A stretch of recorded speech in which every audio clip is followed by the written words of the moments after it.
Hi, it's Leo Sarkissian from the Arc of Massachusetts, and the legislative session ended today in the morning, believe it or not, not on July 31st, but that was important because they got a major housing bond bill completed, 4977, and thank you to the conferees and to the branches and the Speaker and Senate President, because it has some things for people with disabilities along with, others.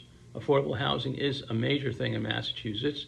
Clearly, people with disabilities are often part of the subgroup that needs affordable housing and accessible housing, right? And it's a $5.16 billion package. It includes a few billion just to address everything from housing to renovations to accessibility to lead paint and asbestos.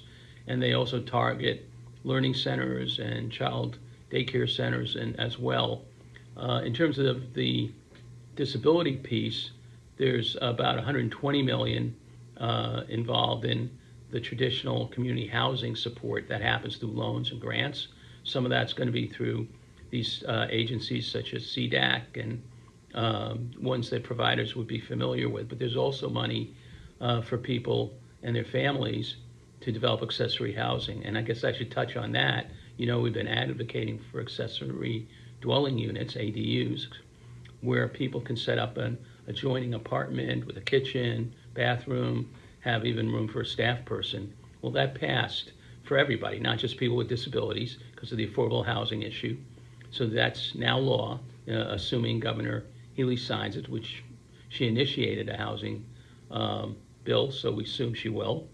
And what we're hoping really is that also the $60 million ADU loan grant program that is for people with disabilities, families, people with disabilities, will be used. And my hunch is it'll go fast, but it is such a positive step in our Commonwealth.